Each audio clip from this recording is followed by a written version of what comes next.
Skateboards, roller skates, scooters and BMX bikes are becoming increasingly popular with the Stirling community.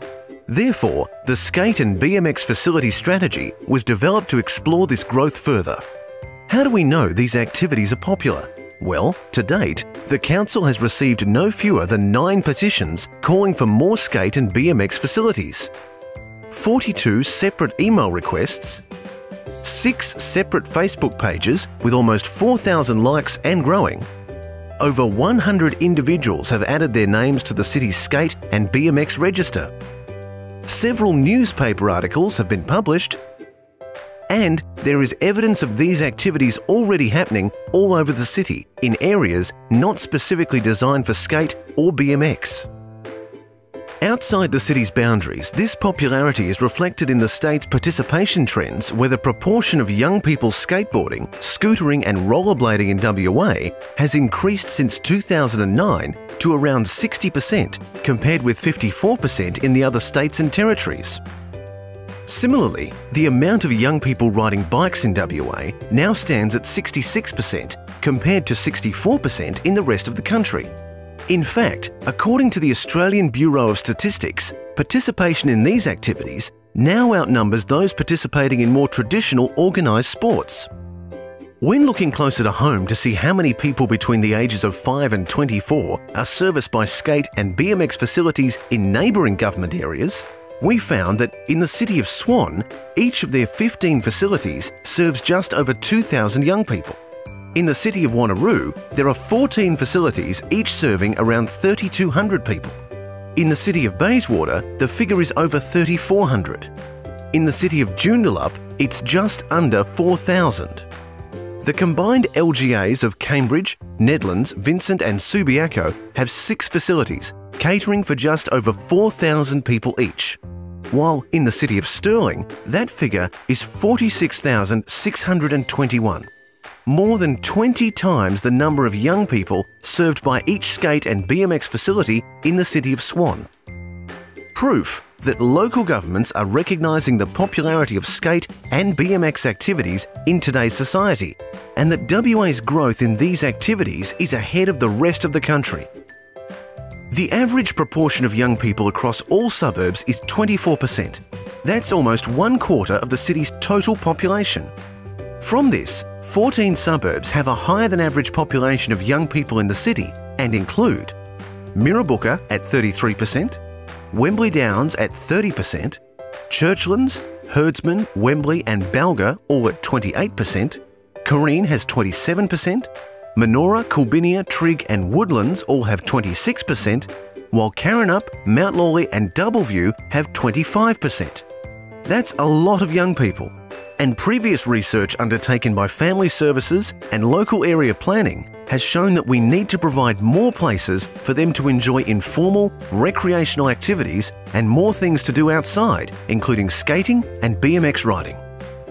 In August 2012, the city undertook a skate and BMX community survey, which was distributed to Stirling residents by a wide variety of media. 376 surveys were received by the city, with 96% of respondents believing that the city needed to provide more than the existing number of skate parks. In November 2012, a community workshop was held with a selection of survey respondents. Ideally, skate facilities need to be within skate or bike distance from home, or readily accessible by public transport. No, they get really packed and they're too far away for me to skate there. I want my kids to continue with these types of activities that keep them outdoors and active.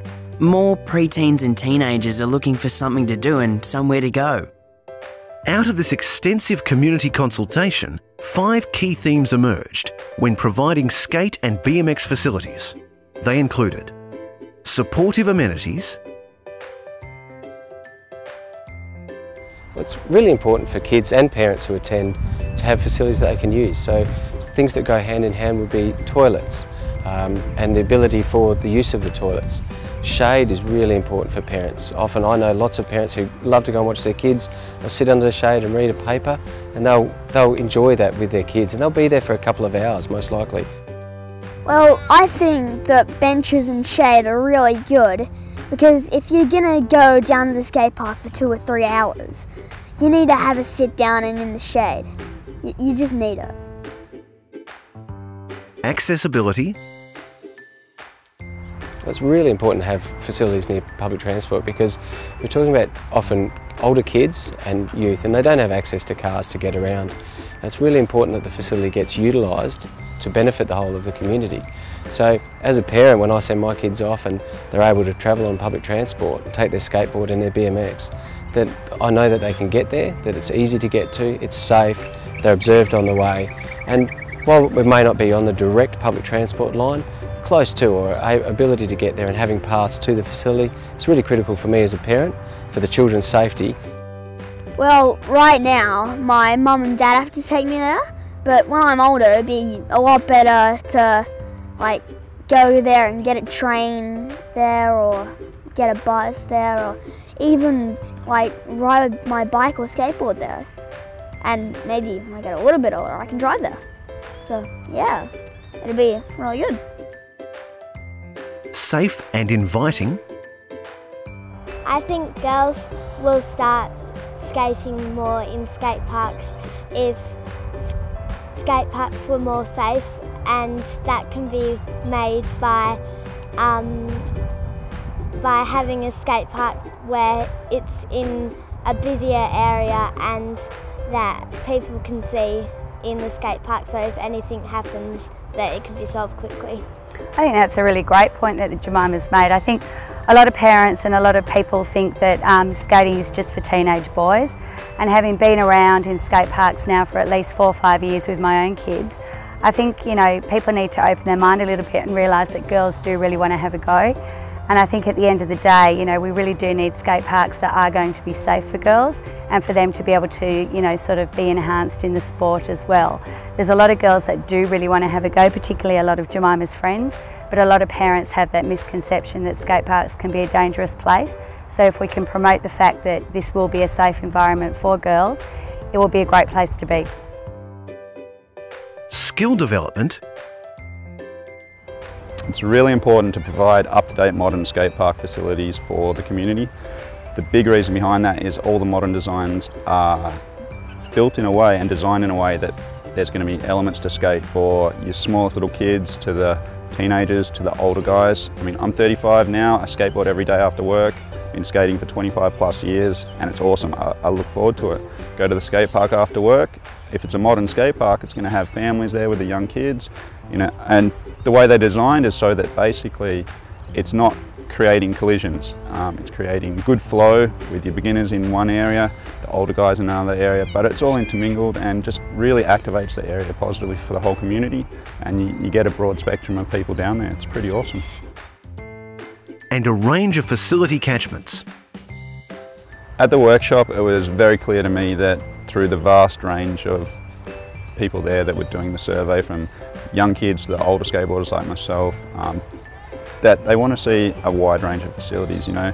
And this basically, it creates a much more even user base. It's not going to have everyone at one skate park where there's going to be collisions, but you do have that larger central skate park that you can hold your big events at, or your demos. I mean, that can bring national and international professional skateboarders from around the world into your suburb, into your council, and you can hold those events. But then you've got your other smaller skate parks, which are more your local ones.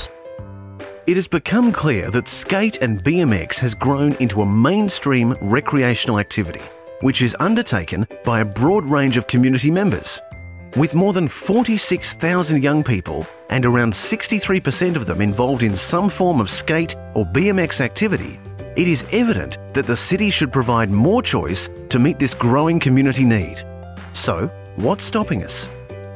I think the notion is that if young people don't have things to do, firstly, I think it sends a message to young people that they're not really valued and well regarded in their community. So some of our research has been around playgrounds and parks, and what we hear from older children 10 upwards is that there's nothing for us. There's nothing for us to do.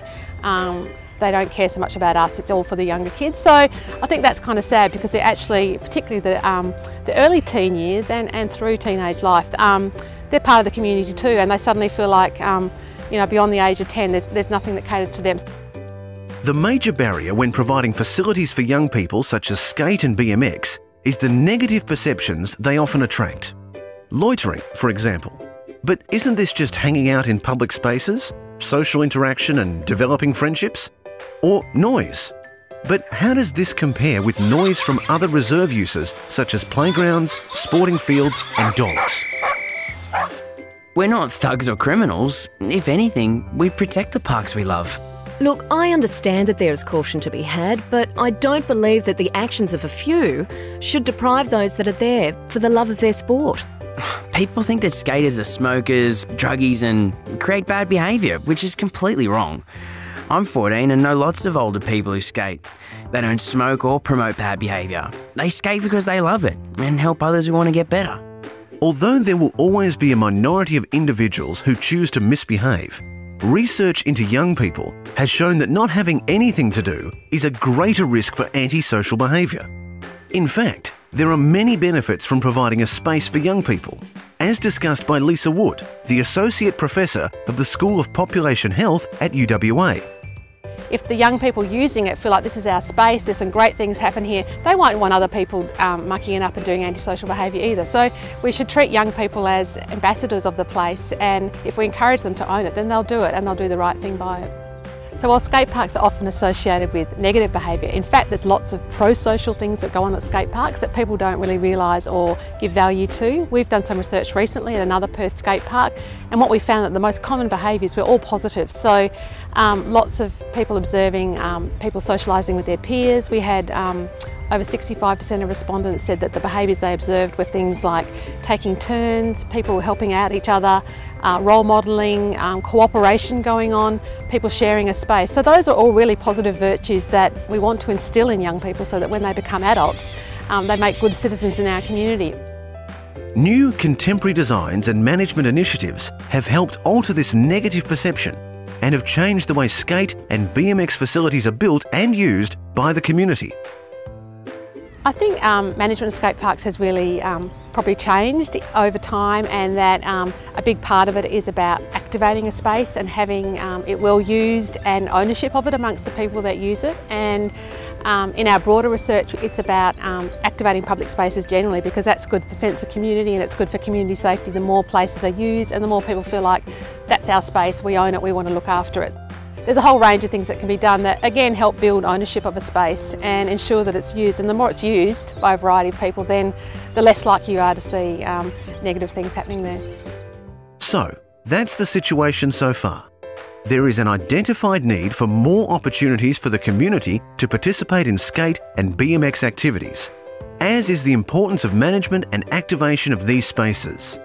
So how does the skate and BMX facility strategy recommend the city meet this need? Let's start with some siting considerations. By listening to the community and incorporating industry best practice, several siting considerations were developed to guide the facility locations. They included accessibility via public transport, shared footpaths and availability of parking, as well as on-site access for service vehicles. A high level of natural surveillance and sightlines to roads is considered very important, as was amenities such as toilets, shade, water fountains, bike racks and seating. Ensuring any new facility did not impact on natural bushland and other reserve users, as well as being an adequate distance from housing. And lastly, that any new facility should be integrated with existing facilities, such as schools, leisure and community centres, shopping precincts, civic hubs and sporting fields. The types of facilities were divided into 3 classifications. The first is a hub facility, which caters to the largest range of users at any one time. It incorporates ancillary activities such as basketball courts, event space and picnic areas, and provides elements suitable for beginners with clear pathways to develop more advanced skills. Satellite facilities are the second classification and complement the hub facility by providing different rider experiences between each site. They can cater to a range of skill levels and service a 3-kilometre catchment. The final classification, incidental, is a relatively new concept for local governments and focuses on a range of potential elements which can be retrofitted or planned into community spaces. They focus on areas where young people want to be and can include anything from seating, ledges and streetscapes to skateable art or education tracks. Incidental elements add value to existing areas, are low impact and have a localised catchment of 800 metres. So, let's now look at the recommended locations. The most suitable location for the recommended hub facility is Hertha North Reserve, Stirling. Hertha North Reserve is central to the whole city, with direct access to major bus routes, the Stirling train station and main access roads. This location is one of the community's most requested locations and meets all of the siting considerations, including being within the public open space allocation of Stirling Alliance's future structure plan. There are 5 locations recommended for satellite facilities, which provide an equal distribution across the city. They include Scarborough Beach Reserve, the #1 most requested site. It has opportunities to link with the revitalisation of the area and existing surf culture to enhance the recreational opportunities. Careen Skate Park at the Careen Regional Open Space, an old favourite with potential to be upgraded to accommodate the growing demand and address overcrowding. Princess Wallington Reserve, a hub of recreational activity in Balga with the ability to engage local young people in meaningful activities.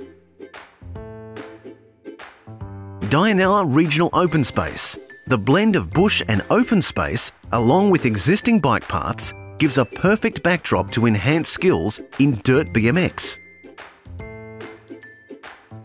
And the triangular public open space adjacent to the Aquatic Centre in Inglewood, which will complement the existing recreational infrastructure and is ideally located along a major road with future rail links and good natural surveillance. The strategy has recommended 2 locations for incidental facilities and includes Woodlands Reserve, which is ideally surrounded by several schools, has existing recreational activities and is in an area with a high population of young people. And Fragrant Gardens Reserve Mirrabooka, which is again near local schools, existing recreational activities, in an area with a high young people population, as well as being adjacent to the local shopping centre. The citywide distribution and catchments of the recommended locations form a network of interrelated facilities to adequately cater for the wider community. A staged approach will be used to deliver these facilities based on community need and distribution across the city. Stage A will include the Scarborough Beach Reserve Satellite Facility, the replacement of the Balga Skate and BMX facility at Princess Wallington Reserve, and the development of an incidental facility at Woodlands Reserve. Stage B will focus on the hub facility at Hertha North Reserve, Stirling, and the second incidental facility at Fragrant Gardens Reserve in Mirrabooka. Stage C will include the upgrade to Careen Skate Park and development of a dirt BMX facility at Dianella Regional Open Space. And finally, Stage D will involve the development of the satellite facility in Inglewood. More in-depth implementation plans will be developed following the endorsement of the strategy by Council. It is important to ensure that these facilities are provided strategically across the city and in a manner which meets the community's needs.